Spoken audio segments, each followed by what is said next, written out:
The focus of the evening, as the title suggests, is the work of the great 19th century Jesuit poet Gerard Manley Hopkins. As for our lecturer, we are very fortunate to have with us Paul Mariani, who is not only a great scholar of American literature with a particular emphasis on poetry, he is a practicing poet in his own right, whose imagination and identity have been deeply informed by his Catholic education and background. As such, Paul Mariani serves in many ways, for many of us, a model for the integration of the intellectual, the imaginative, and the spiritual life.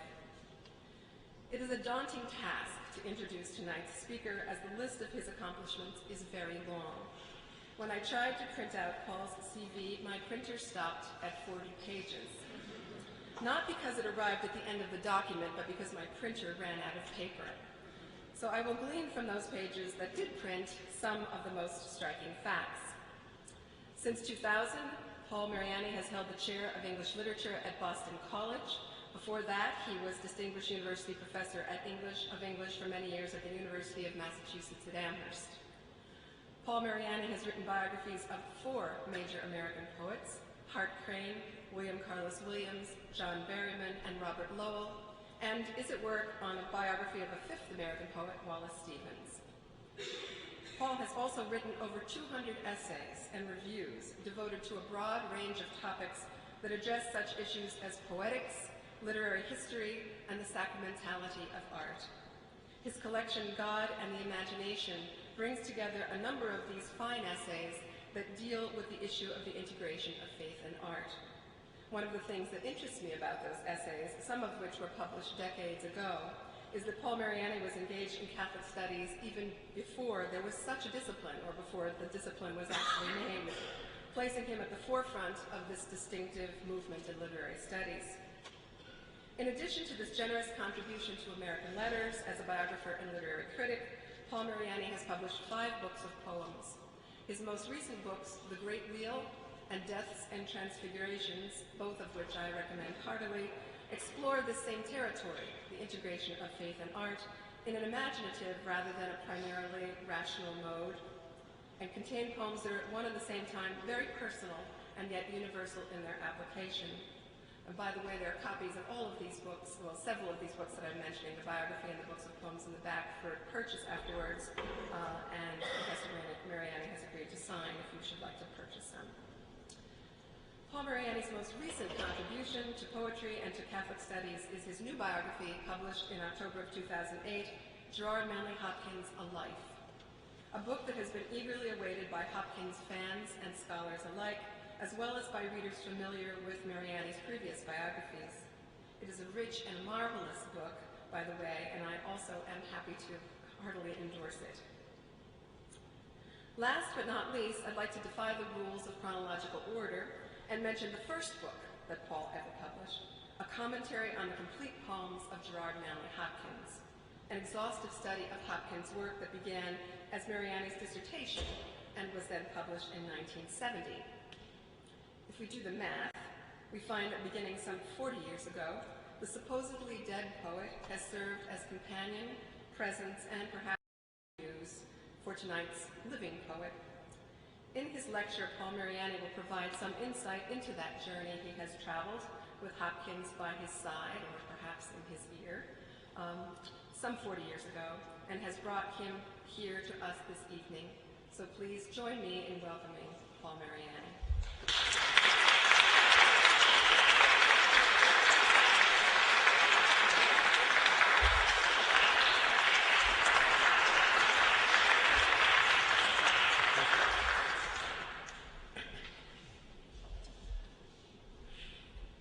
Thank you, Angela. That was extraordinary.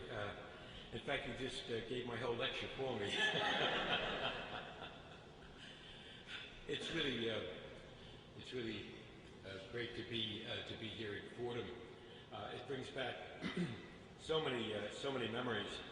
I thought what I would do tonight is to talk about my own growth, why Hopkins is so important, has been so important for so many years, and then to speak about Hopkins himself and the importance of Gerard Manley Hopkins to poetry. to 20th century and 21st century poetry. I went to Manhattan College, right down the road, back from between 1958 and 1962. I lived on Long Island, I lived in Mineola, and my good friend John Monahan in his Hearst Gray 57 Ford would pick me up every morning, and we'd drive all the way up here to the Bronx for classes. At that time, Manhattan was all men,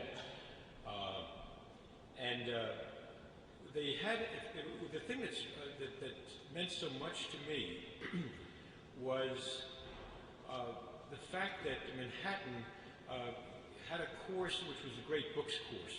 Now that was going on. That went on until the Vietnam War, and then it was decided that it was too much work for the students, and it was kind of watered down, etc. But I'm just delighted myself that I had that great books approach. We started out with the Greeks, the Egyptians and the Greeks and the Romans, and then early Middle Ages, later Middle Ages, the Renaissance, Reformation, 18th, 19th, 20th century. And I've borrowed and stolen from that for the last 50 years, from that tradition. When I was a senior, Dr. Paul Cortisos appointed, he said, you will do so-and-so, you will do so-and-so, you will do so-and-so. And I was given W.B. Yeats. That was the person that I sort of drew in my the lottery. But I had a fraternity brother whose name is Jim Blake. Nice name, Jim Blake. And Blake said, look, he said, I'll buy you 2 beers if we trade, okay? I've got a guy named Hopkins, and you've got Yeats, and you're not Irish, so, so let's make the trade. 2 beers down at the Greenleaf, and I said, a deal, okay? I fell in love with Hopkins right from the beginning. I had to talk in class about the Record of Deutschland to a group of guys, I think it would rather be playing hurling or baseball or whatever. But that was the beginning, and it was like a bond right from the beginning for a number of reasons. I come from a working class background. I'm the oldest of seven children. I had taken T.S. Eliot in school, and I had taken Ezra Pound, and I had taken Wallace Stevens. And then here was this Catholic poet. He was a Catholic poet. And one of the few, of that stature that I could find. And I said, I need this man. I need this man to direct me, to guide me, to validate the fact that there is, here in New York, here in the Bronx, a Catholic intellectual tradition. And so I stayed with Hopkins, and I would read him continually. And then I went on to Colgate, and I went into American literature. Then I came back down to the Graduate Center, the City University of New York, which was then at Hunter College up in 67th Street. And they were setting up the 42nd Street right across from Bryant Park, where the school would then be 4 years. I was so fortunate to have an incredible mentor and teacher, Alan Mandelbaum, a translator of Dante, Virgil, and he was translating them at the time. And then later he would do Ovid. He was also a poet in his own right. I remember going to various bookstores to find his poetry at that time. So with him as a kind of, as my Virgil, I decided to take on Hopkins. But when it came time for the dissertation, I went to Helene Newstead, who was the diva, if you will, of the program. And in those days, she was more or less like Queen Elizabeth in this sense. I went to her and she said, okay, what are you going to do your dissertation on? No nonsense. What are you going to do your dissertation on? I said, I was thinking, since I was told that I couldn't get a job in 20th century literature, there just weren't any available, that I would do the Victorians, and therefore I'm going to do Thomas Carlyle, because I love his style and I want to write like Carlyle. If you know Carlyle's style, you know how crazy that is. She said, no, you're not. You're not going to do that. Go home. Come back in a couple of weeks when you've regained your sanity, and we'll try again. So I went home, and I thought about it, and I said, well, you know, I was teaching up here at the Lehman School, you know, which was Hunter Uptown, here in the Bronx. I was teaching police officers downtown. Frank Serpico was one of my students. Okay, that was a blast. And then I would take the train uptown, and I would teach up at Lehman. And I remember I had the leader of, I suppose, the weatherman, I guess is what he was. And I remember I said, you know, I'm going to have you read my class. Now, this is an undergraduate class. I'm going to have you read The Idea of a University by John Henry Newman. It was not a good match. It was not a good match. And of course, he was the one with the bullhorn who was inciting students pretty much against the war. And I remember there were police officers on campus on horseback, etc., right outside, you know, where I was teaching. And he said, what are you trying to do, make converts of all of us? And of course I was, but I couldn't tell them that. So I went to my, again to the diva, and I said, you know, I'd like to do John Henry Newman, I'd like to do a commentary on the idea of a university. How's that for my dissertation? She said, no, you know, you're not going to do that either. Go back home, think about it, and then come back. So then I said, who do I really want to do? I mean, who do I really want to spend my time with? And I said, I want to do Gerard Manley Hopkins. I'd like to try to do a commentary on the complete sonnets of Gerard Manley Hopkins. She said, you got it. You got it. That's yours. That's how it started.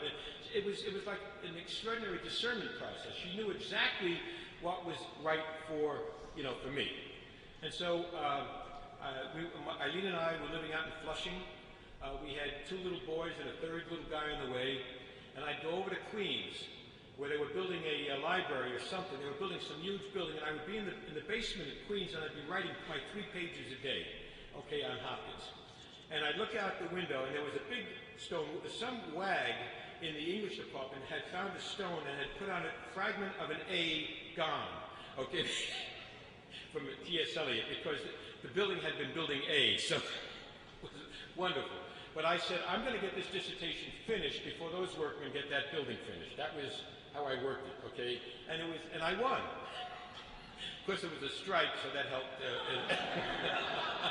So that helped a little bit. Now, I was 26 years old, and here I am, you know, going over and over the material and loving it, and writing it, and being very fearful. You know, who was I? You know, to be doing this? But there it was. I was in fact doing it. In the fall of 1967, I finished the dissertation, passed, although I still remember the diva. Elaine Newstead was in the room, and she said, we'll read some Hopkins. So I read Hopkins. She said, no, he doesn't sound like that. I said, oh, you're right, absolutely. I mean, it's squeaky. No, he doesn't sound like you're right. And I passed. And then I got a job at the University of Massachusetts in Amherst. It was time now with 3 little guys maybe to just, you know, move into the country. And Alan Mandelbaum, again, knew someone at Cornell University Press, and he said, have a meeting with Bernie Kendler, that was his name, and see about turning this into a book. Well, I went to Bernie Kendler, or he came to me actually down at Hunter. We had a coffee together. And he said, I'm not interested in the sonnets, but if you will write a commentary on all of the poetry, and it's good, you know, and it passes muster, we will publish it. Well, I was at UMass up at Amherst, and I would go to the desk every day, and I would, you know, continue to write, and that's the book. That came out just before my 30th birthday, okay? And I was absolutely delighted. My first book, a commentary on the complete poems of Gerard Manley Hopkins. It's funny, I was just looking at it again today, and I just want to read the opening paragraph, just because I'm going to read a little bit of the other Hopkins later, but this is me at 26, okay? This commentary began, as most things do, modestly enough. It grew out of a single fine delight, an insight into the play on the name Felix Randall, which John Fandel dropped like a seed during a creative writing class at Manhattan College back in the spring of 1962. There it is, creative writing class, where he says, let's go over this poem by Gerard Manley Hopkins. It's called Felix Randall. And he said, by the way, do you know that the word Randall, if you look in the OED, the Oxford English Dictionary, means a protective barrier made out of leather that goes between the hoof of the horse and the horseshoe.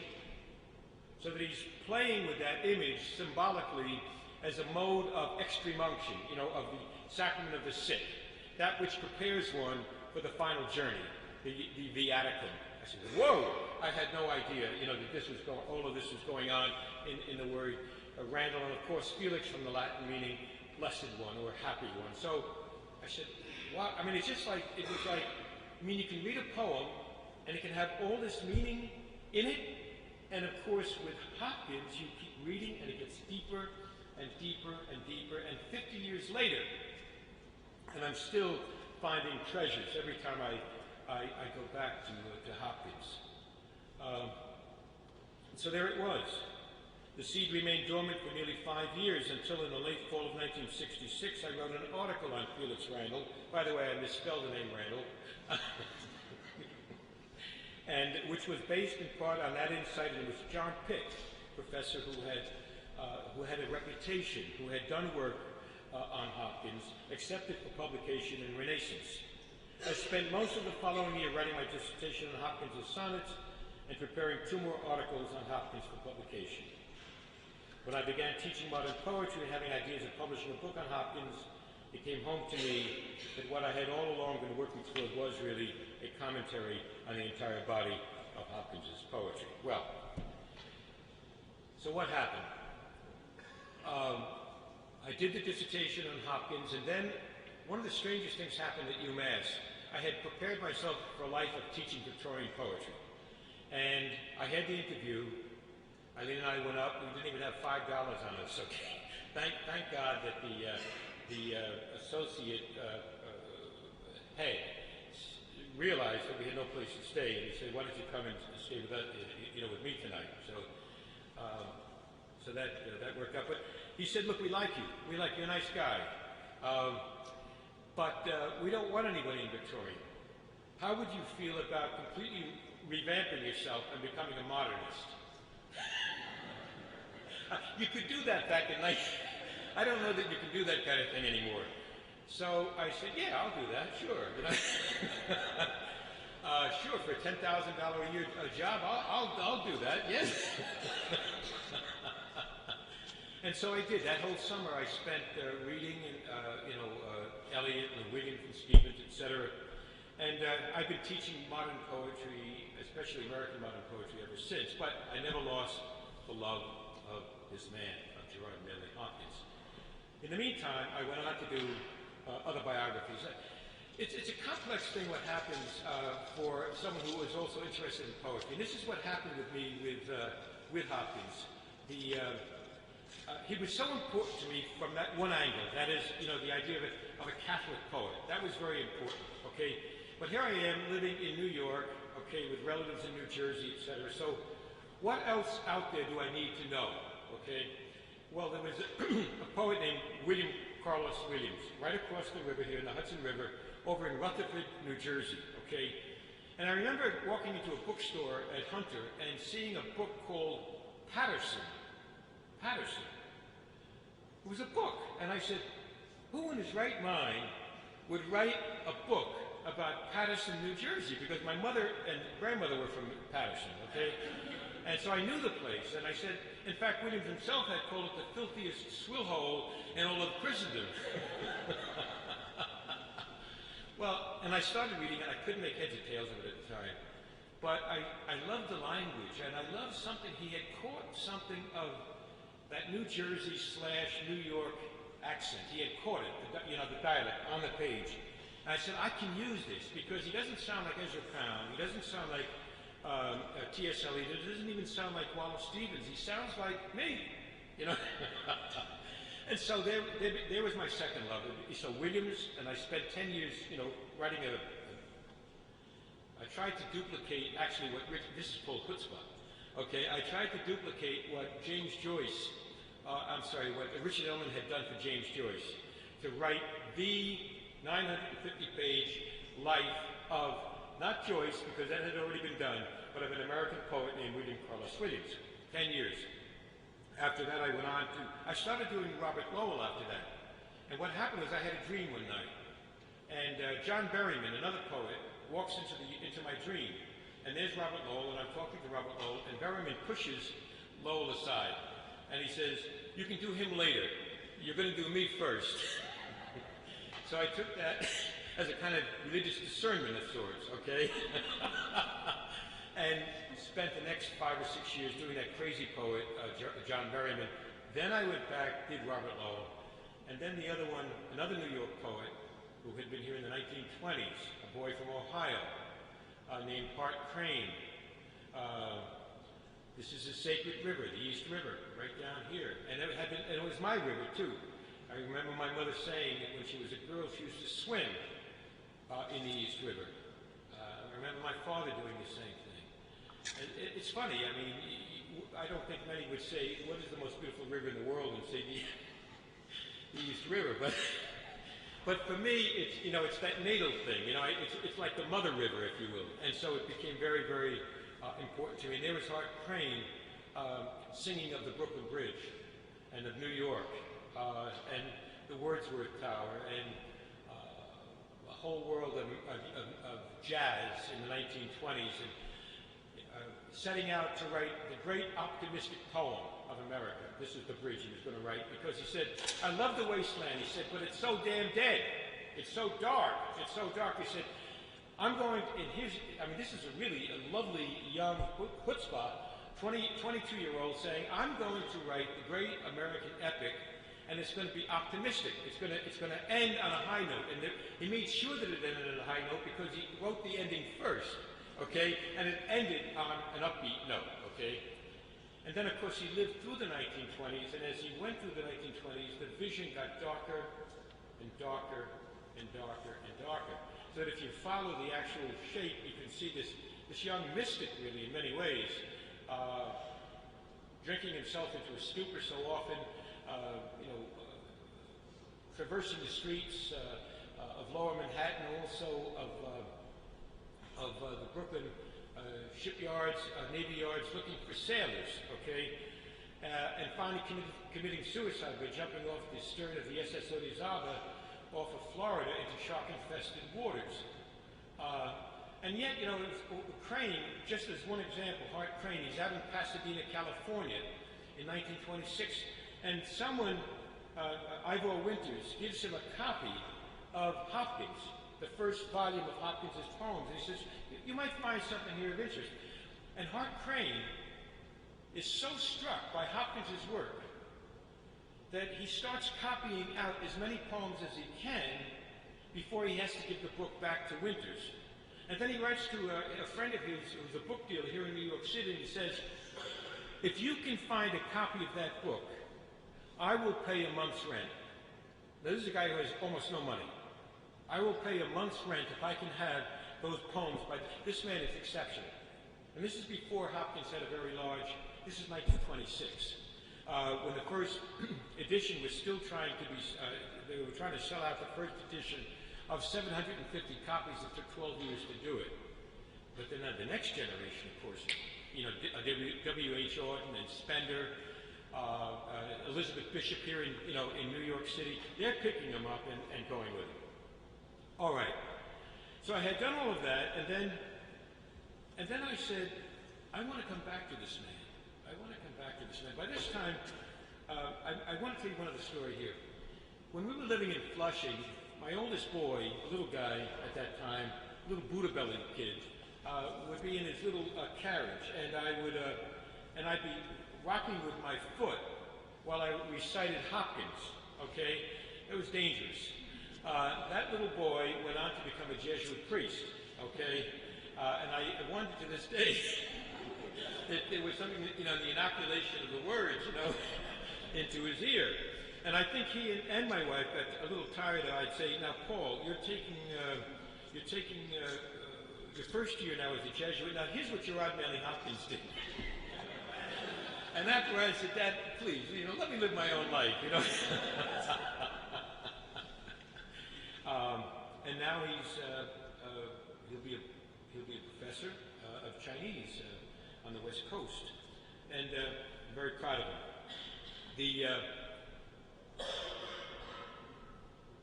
I came back then to Hopkins. Oh, if I may tell you one other story.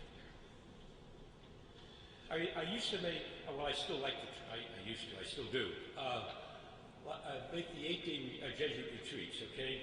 So back in the year 1999, I made a retreat at Campion Hall, which is in Weston, Massachusetts. And in fact, it was during my spring break from UMass, and I was the only guy in the building. That is on the one half of the building, because the elderly Jesuits are on the other side. And I was doing the 8-day retreat, 4 days into the retreat, and my director said to me, Father Callahan, Spider was his nickname, and he said, listen, Paul, I'm going to ask you something, and I want you to think about it. He said, would you be willing to turn your entire life over to Christ? I said, how long do I have? How much time do I have before I got to answer that one? He said, take the evening. And come back tomorrow and let me know, okay? So I left the little room where we were meeting, and I started to walk up the stairs there in Campion Hall. And I remember saying to myself, well, why not? I said, I really screwed it up royally trying to do it my own way, with my own plans. So I said, yeah, I'll do it, okay? All of a sudden, I kind of hear a voice. Now, I know this sounds strange, okay, but I hear a voice, something inside my head say quite clearly, go to BC. Go to BC. I don't know a single soul at BC. And I'm wondering if it means British Columbia, okay? Well, I went back to Father Callahan the next morning and I said, look, this is what happened. You told me to do this and I did this and this is what happened. He said, look, here's what you do. And I think it was good advice. He said, you finish out the retreat. You follow the retreat and you put that aside for now, okay? However, if it keeps coming back to you, if it kind of haunts you and it won't let go, then maybe I'd do something about it, is what he said, okay? So I went back to UMass, picked up my classes again, etc. And then for 3 weeks, I kept hearing, go to BC, go to BC, go to BC. So, and of course, Father Hopkins, being a Jesuit, there was that connection. My own son was studying to be a Jesuit. And so I didn't know anybody, so I wrote the president. How's this? I wrote the president, and I didn't hear it, so I said, okay, good, I did what I had to do, it's over, 3 weeks later, I get a letter. We're interested. Come down and see us. And the rest is history. Of course, I had to go just the opposite of what most people do, which I don't advise doing, by the way. But I did it, and I passed all the tests, if you will, okay? And I started teaching there in the fall of 2000. Now, one other thing. In the meantime, while I was waiting to go to BC, I decided to do the 30-day retreat. Okay, the 30-day, the long retreat of the Jesuits. And not only that, but this is what we call the impurity of motive, okay, Pascalian impurity of motive. I also had a contract to write a book on the experience of a layman doing the 30 days, okay. Viking Press was interested in this, and so I said, yeah, so I'll do them both together. What happened was I went, and I knew I was going to be writing this up. But about 3 days into it, I went to see J.J. Bresnahan, who was my advisor, my director. And I said, J.J., look, I said, you know why I'm here. I'm here to do this, but I'm also here to write the book. And I said, I'll tell you what. He said, I will give up the contract. I'll turn it over to make the 30 days, if you say so. If you think that this is interfering with the making of the 30 days, I'll give it up. He was so good. He said to me, Paul, tell me this. Is your writing about the experience helping you? I said, yeah, it's absolutely. He said, then continue. And that was it. It was as simple, I mean, that was it. And it was over. And it was so, and that book came out, it was called 30 Days, and it came out in 2002. Now, one thing I want to mention, while I was on the 30-day retreat, I had not brought Hopkins with me. All I had were the spiritual exercises and the Bible. Those are the two books that I had brought. Okay, I was going to do it right, and the journal.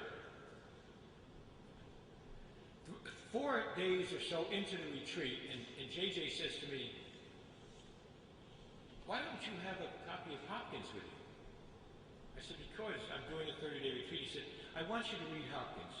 I'm going to give you my copy, and if something comes up and you want to look at it, do it. And of course, and it worked out. It was great. Now, what happened was, as the retreat became deeper and deeper, and you're in your silence, these 30 days of silence, and it was winter. It was January, and it was cold, and that wore whiteouts, several of them, and we're right on the ocean. And suddenly I had this feeling that Hopkins is in the room with me. Now, this is interesting because up to this point, Hopkins had been important to me as a figure, as a poetic figure. But this was something new. This was something deeper, which I didn't quite understand. This was Father Hopkins, if you will. This is what this was. This was Father Hopkins. And there was just a consoling sense of his being in the room with me. From time, not always, but he would be there. Didn't speak, just was there. I finished that retreat, and I decided after I finished the 30-day book, now's the time to write the biography of Gerard Manley Hopkins. Why? There had been 2 books already, two major biographies, if you will, of Hopkins, which had come out in the early 90s, I think 91 to 92, I think, by a fellow named Martin and another fellow named Norman White. And they were good books. The first one was very good on Hopkins as an Oxford undergraduate. He was a convert at the age of 22. He died in 44 of typhoid, ministering. He was teaching at University College Dublin. Very small and very much. It was the same school, by the way, that James Joyce went to, and that he talks about in Portrait of the Artist as a Young Man. If Hopkins had lived 10 more years, and he would have only been 54, right? Okay, James Joyce would have been his student. I wonder what that would have been like. I could just see Joyce looking. Because Joyce does quite a job on the other Jesuits in Portrait of the Artist and in the Stephen Hero, which was the first take on that book. But this is the same place, St. Stephen's Green in Dublin. And Hopkins died there, as I say, of typhoid because of the sewers, bad drainage system. What pretty much had happened was that the British pretty much had consigned Dublin to a kind of, quote, benign neglect, is really what had happened. It had been the second great city in the time of Jonathan Swift and other Berkeley, Berkeley, Bishop Berkeley and others, Goldsmith, in the 18th century. But as the 19th century wore on, it was pretty much just let go. So that there would be kids, a lot of young Irish kids, right across the street in the park, sort of like Central Park in St. Stephen's Green there, begging for food, just so they could eat. Okay, the Great Famine had already occurred, so this was history. And Father Hopkins is 110% English patriot, 110%. He loved England, he loved Wales. And here he's the only English Jesuit in all of Ireland, okay? And he's brought there to teach the classics. When in fact, I think most of the young Irishmen were more interested, not so much in the classics, but in becoming lawyers, or getting business jobs, etc. And what Hopkins did, he realized you have to be at ground zero to see why the Irish need at least home rule, why they need it, why they deserve it. And he would write back to his friends, Robert Bridges and others in England, and say, look, because he was very conservative, and so were his friends. You know, they had all gone to Oxford, etc. They were all in the top 5% in terms of income, etc. And he said, but you have to be here to see what kind of neglect is going on, why the Irish have to have their own freedom, their own independence. And it was hard for him because he had hoped for great English empire, is what he had. That was the dream that he had grown up with. That's the way he wanted it to go, and it wasn't going to go that way. And it wasn't going to go that way. So here's what happened. Norman White wrote a biography, but Norman White, who had taught at UCD for many years, was, I believe this is I don't think I'm exaggerating, an avowed atheist. I mean, he pretty much said that he was. And so you'd wonder, well, if you're an atheist, why are you interested in doing the life of a Jesuit priest and poet, you see? And I asked Joaquin, we just got back from Denver, there was a Hopkins gathering there. I said, Joaquin, why? Why would Norman White spend so many years researching this man if he didn't like him? If he didn't like him, and he said, for revenge. To get back at the church, to get back at the Jesuits, etc.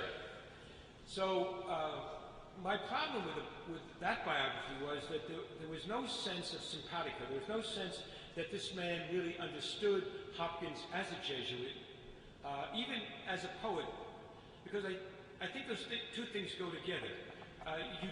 It's hard to really get at the heart of Hopkins unless you do something, as I found out in my own life, after having taught Hopkins for 30 years.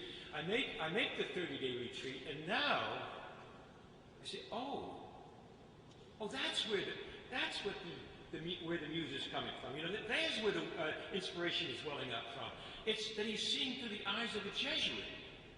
He's seeing through the eyes of the imagination of Ignatius Loyola. And by extension, Duns Scotus, of course, John Ruskin and Keats, and I mean, all of that. But at the heart of it is, he is seeing through the eyes of a Jesuit.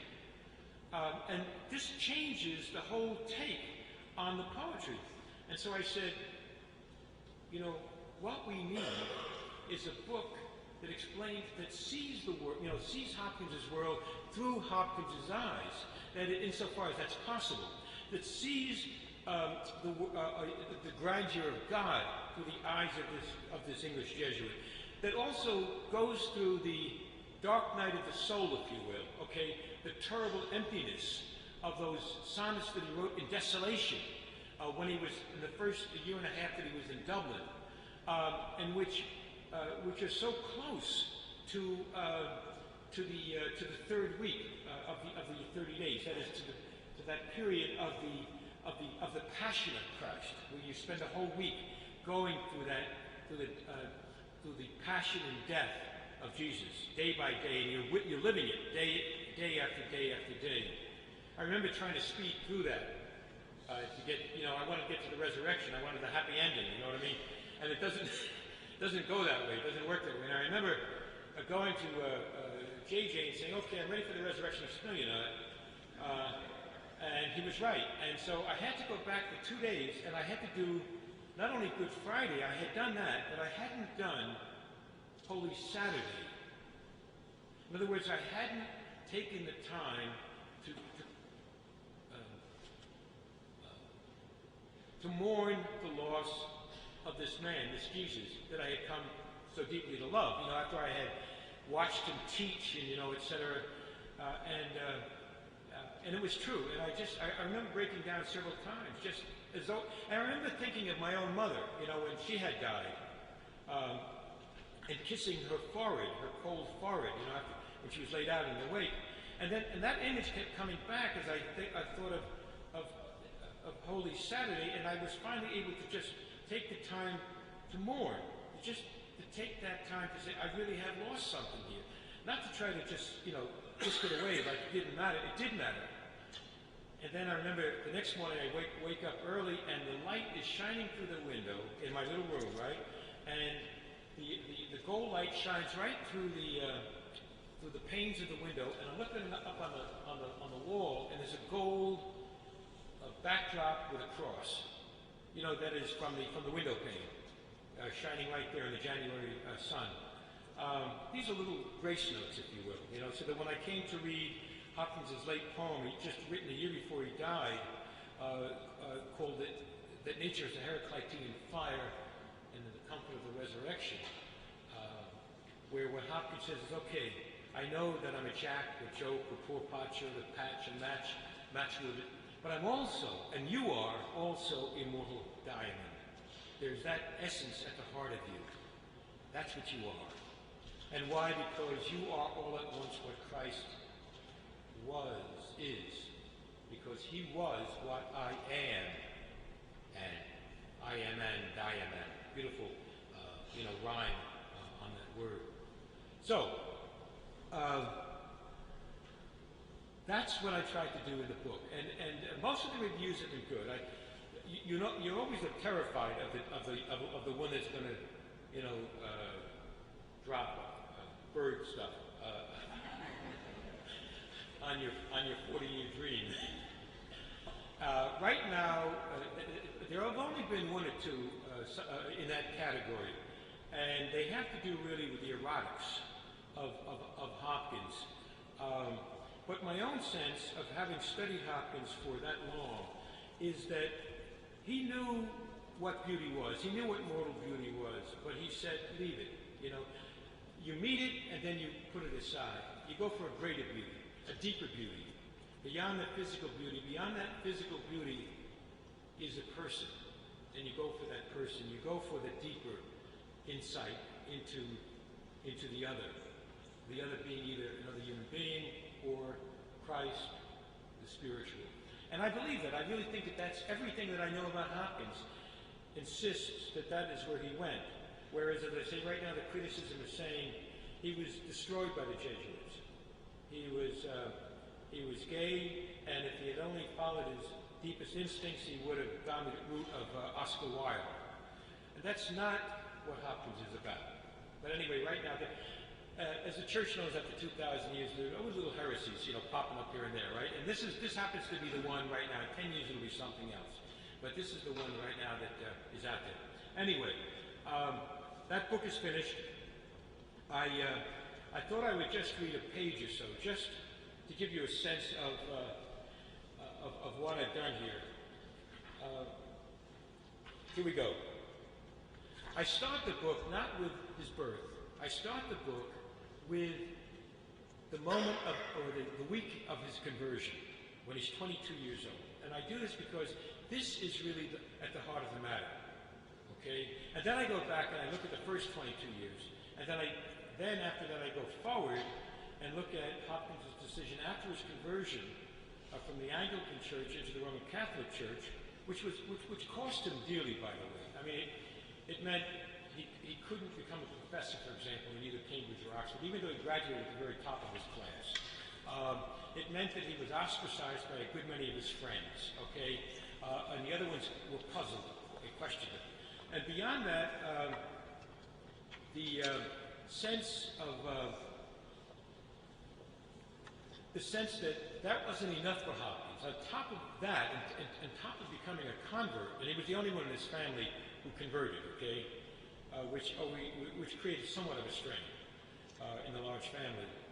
On top of that, he decided several months later that he also wanted to become a priest. Okay, and he for a while he thought, okay, Benedictine, and a life of stability and a life of contemplation, or the Jesuits with a contemplatives in action. And he chose with Newman, Cardinal Newman's own blessing, the Jesuits. It was not easy, but when I look at it, I just find I don't find the life a tragedy. I find the life somehow an extraordinary victory. That's my reading. But anyway, here's just a little bit of the opening. The world is charged with the grandeur of God. Hopkins believed. He believed it from his undergraduate years at Oxford as an Anglican seeker. Believed it so strongly that it led in large part to his conversion to the Roman Catholic Church. Believed it as a Jesuit and called on both Ignatius' spiritual exercises and the insights of the philosopher Duns Scotus into Christ's incarnation to formulate a theodicy and a poetics which would articulate and sing what his whole self, head and heart, felt. And the evidence of that grandeur came to be everywhere for him. In the sublime Alps, as in violets and running streams, and in the 10,000 faces which reflected the very face of God. All that was wanted, he believed, was the beholder. And when the beheld and the beholder once met, when the essential nature of the thing was instressed upon the eye, ear, tongue, and mind, the heart could not help but rise up as at a sudden unheard symphony, a dance, the heart growing bold and bolder as it hurled itself after its creator, the one who abode there and abided. But to realize this way of seeing into the heart of things would eventually cost him everything, for it would mean giving himself over to this new reality, deeper and more satisfying than anything else he had ever felt. An unbearable lightness everywhere about us, and only the insulation of self-preoccupation keeping itself from feeling its staggering, terrifying sweetness and tenderness. So give it a day, a date, a going forth, a crossing over, all in an instant, finally a yes and a yes again.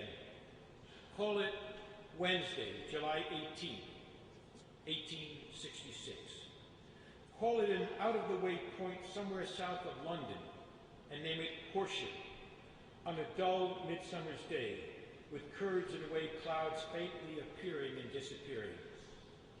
Call it what he would, with its wondrous, irresistible forces working on him, the instress of it, like the ooze of virgin oil crushed in the press of God's hands, an anointing, a yielding, a yes. Well, thank you very much. What I think I would like to do is open it up now to questions for a bit, if you would like to do that.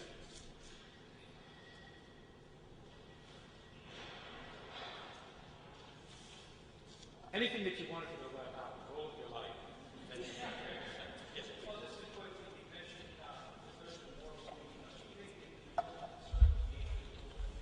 only is more of God. Is there no sort of that we see that as Yes. Yes. But the critics get they want to extract Yes. Did you hear the question is, in the nature of beauty, wasn't Hopkins looking for something beyond that, if you will, mortal beauty, to something more divine, if you will? Yes, I think that's absolutely true. Always Hopkins is looking both at the surface, if you will, but at that deeper essence, always. And to find God there. So that when anything got in the way of that, if the erotic got in the way, he placed that aside, insofar as he was able to, in order to get to the deeper sublimation, if you will, the deeper love that he felt towards God. What does he say in the Windhover? 1,000,000,000 times told lovelier, more dangerous are my chevalier. That is, what is? The Christ, not only the beauty of Christ, which is the first part of that sonnet, but deeper than that, he says, is the buckling of Christ. When Christ literally gives himself over for us, you see, for mankind. He says, with the staggering reality of that, Hopkins, is 1,000,000,000 times told lovelier, and it's more dangerous. Why? Because it's what I'm going to try and follow, insofar as I can. And then he gives two beautiful images for that. He says it's no wonder. He says if you look at a plow, plowing down a field in the springtime, right?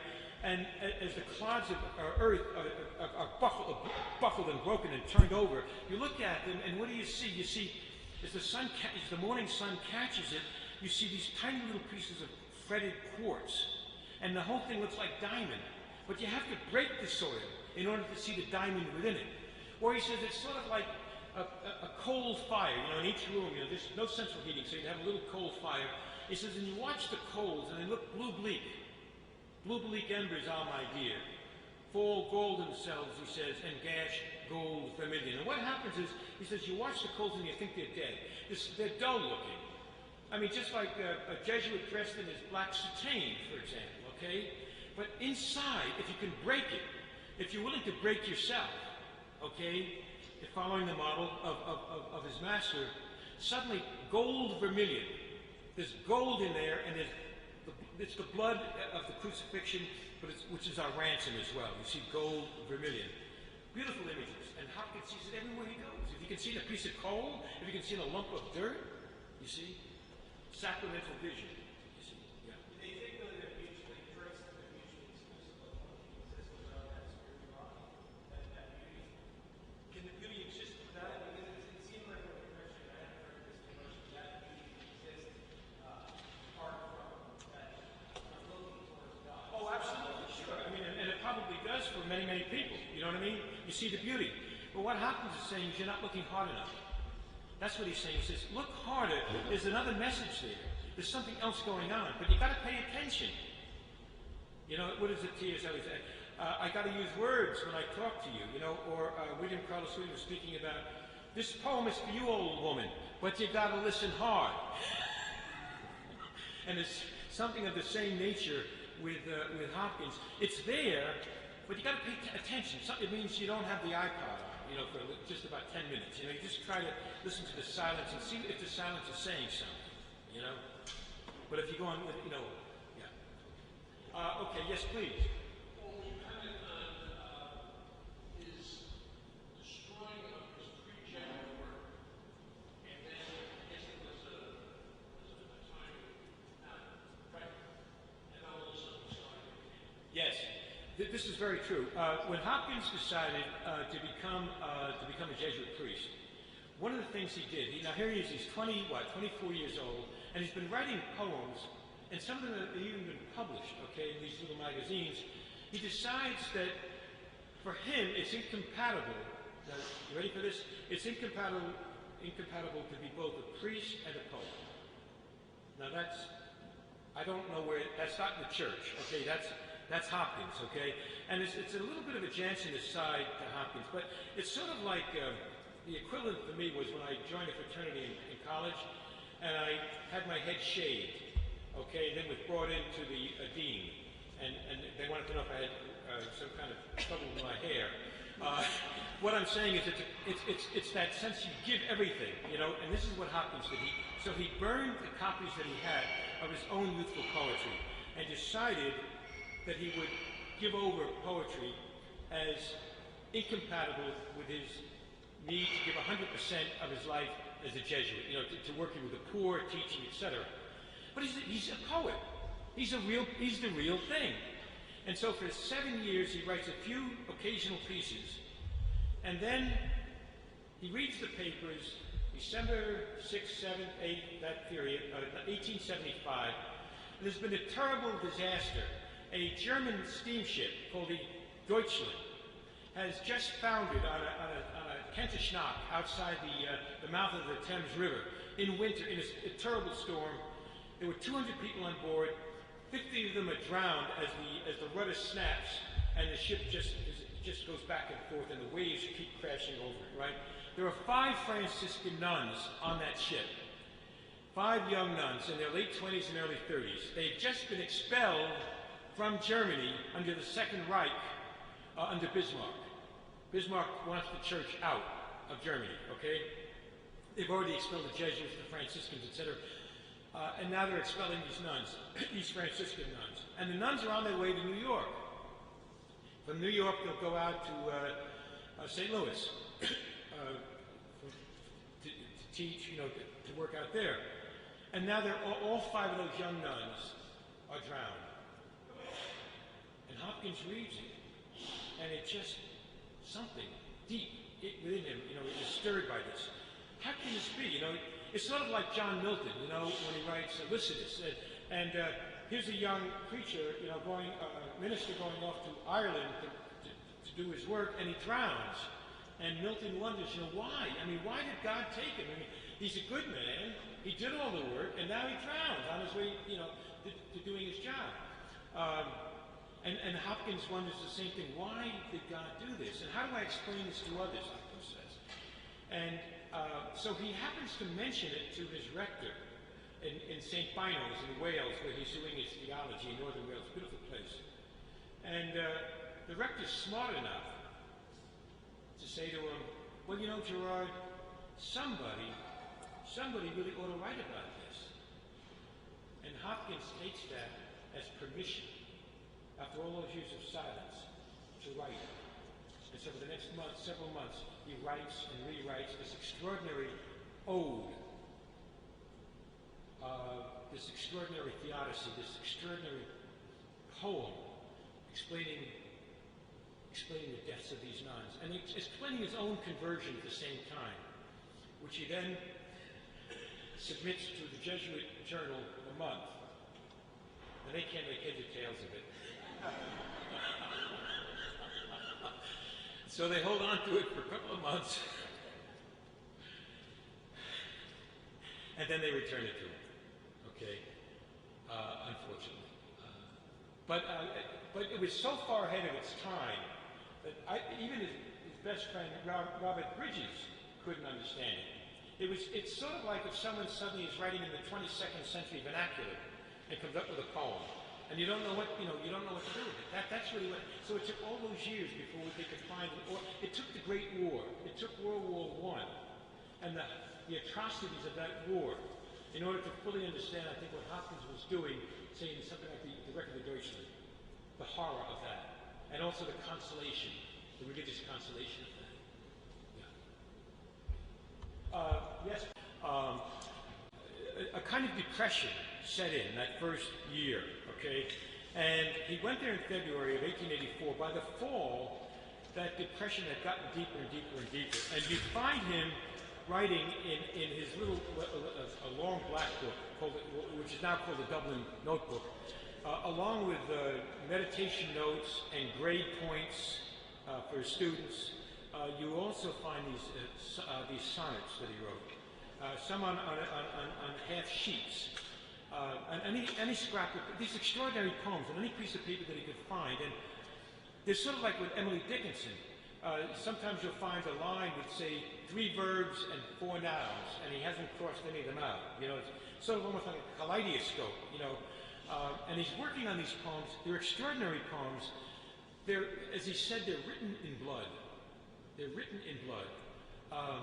And there are various interpretations of these sonnets, which are about isolation, about being a stranger among strangers, you know, in Ireland, being separated from his family, being separated from all of his friends, okay?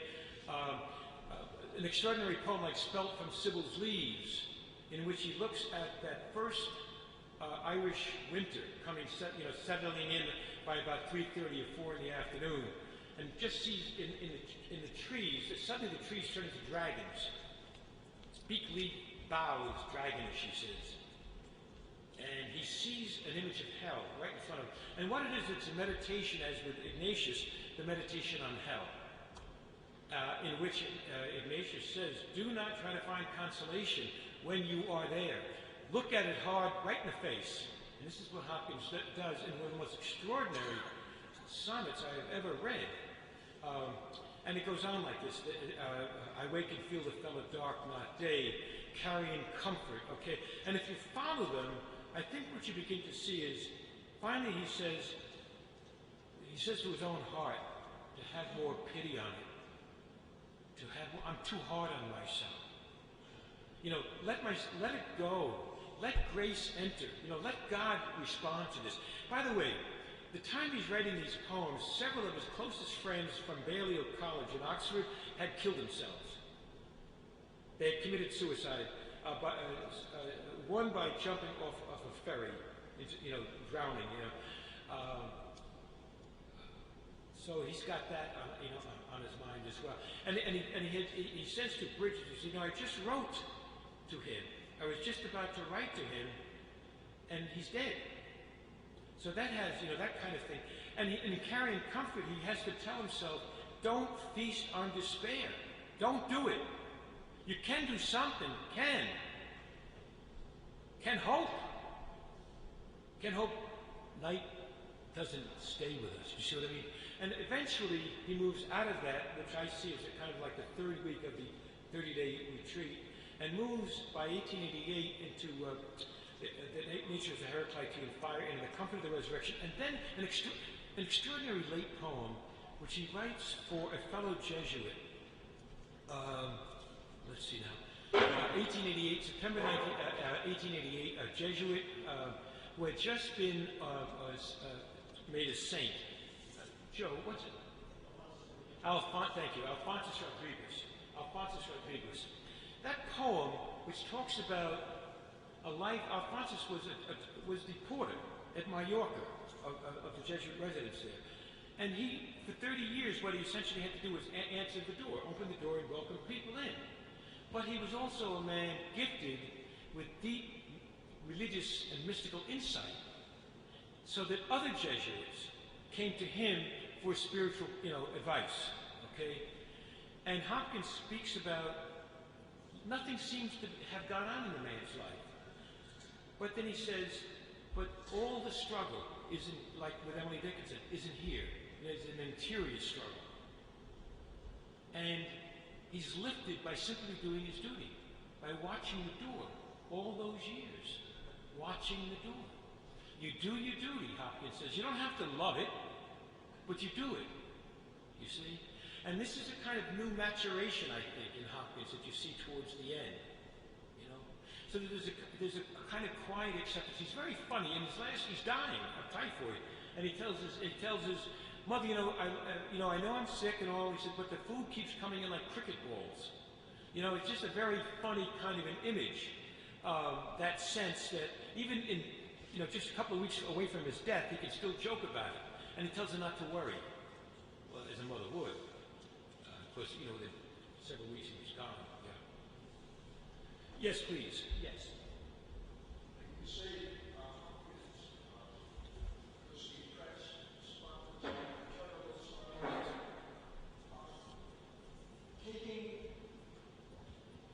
Considering his very sad journal, retreat notes rather, on January 1st, 1889. Yes. And then the very sad, thou art indeed just, Lord, on March 17th of that year. He dies just a couple of months later. Was Hopkins really ever emerging from the despondency and depression of his life? That's a very good question. If you look at that last year, from the time that he makes his final 8-day retreat in January, right from January 1st to the 8th, and he's very hard on himself. He says, my life is largely wasted, 20 years, etc. All I'm really doing is feeding fodder to the enemy. That is, as Irish nationalism grows, okay? And then you see these poems that you mentioned, those last three poems, these Justus Quidem tu es, thou art indeed just, which is what? Jeremiah? Is that, Jeremiah, right? He's quoting and translating from Jeremiah. And then he has the poem, which Bridges actually was so disturbed by that he put it into the unfinished work. But it's not an unfinished sonnet. It's a sonnet about towers. It's the shepherd's brow, something fork, lightning, right? And yes, these are very quiet and depressed, I agree. So, all right, so what about that last poem that he writes? The last poem he writes is to R.B., to Robert Bridges, his closest friend, who doesn't like the Jesuits, doesn't like them at all, doesn't trust them, and feels that Hopkins has ruined his life by following, in that tradition. So I have to read that last poem very, very carefully.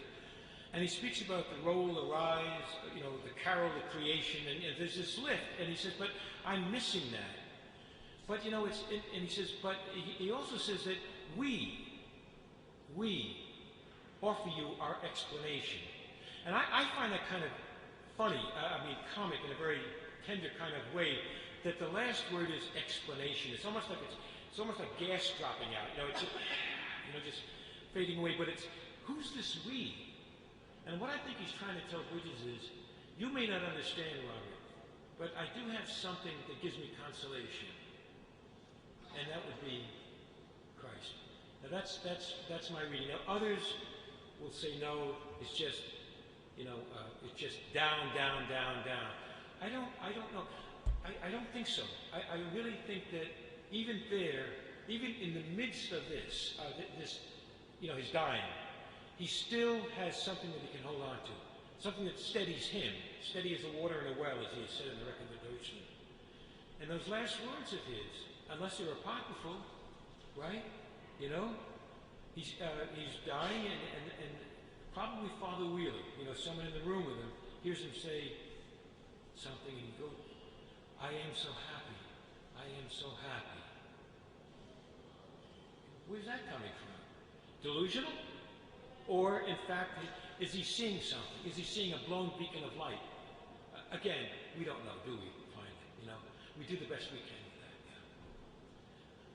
What do you think, Angela? Or, okay, yes, please. I'm an amateur in both these things, poet and Duns Scotus, but you can't, my reading of Scotus is that he has the notion of historicity, that even particularity has to be universal, and Hopkins is so sensuous. Is there a conflict between Hopkins and Duns Scotus? Yeah, Aseity, Hesychos. I don't think so. I think, excuse me, what are we talking about here? These are philosophical terms. Okay. I'm going to explain this to my cousin over here. What's going on here is, so if you look at Thomas Aquinas, what you're really getting is generic, you're getting an extraordinary overview of quote, reality, okay? He would have been a great computer scientist, I think, Aquinas, with the kind of mind that he had.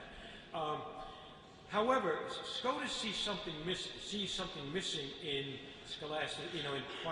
Aquinas' scholasticism. What he sees as missing is a different take on the nature of creation.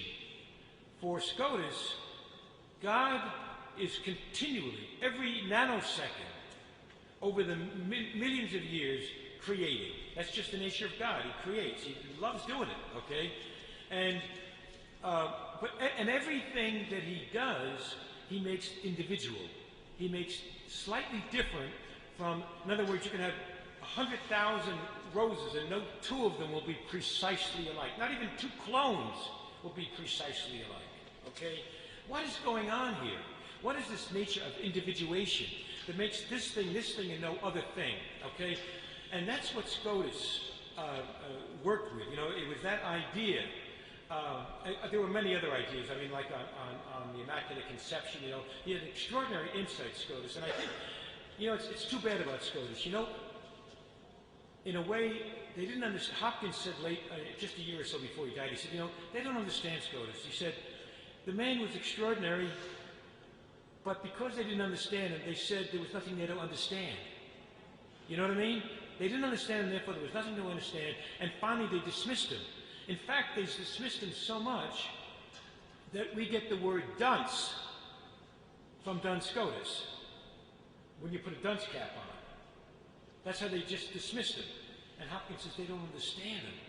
And he found a real kindred spirit in terms of that, if you can just look hard enough, you can see not only the individuation of that thing, okay? And this is not only things like flowers or animals, it's the individuation, say, of a musician like Purcell, Henry Purcell, there's no other musician like Purcell.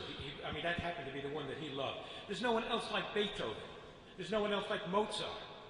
Each one adds something to what Blackmore calls the available stock of reality, if you will. And all you have to do is pay attention, and you can begin to see it, you see. So I think it was, and believe me, there's a lot more, but I think that's at the heart of what Hopkins is finding in Scotus. Yeah. This is very rich conversation indeed, which we can continue when we move out into the vestibule here, where there will be books for sale and there will be coffee and cookies for all to enjoy. But please join me in thanking Paul Mariani.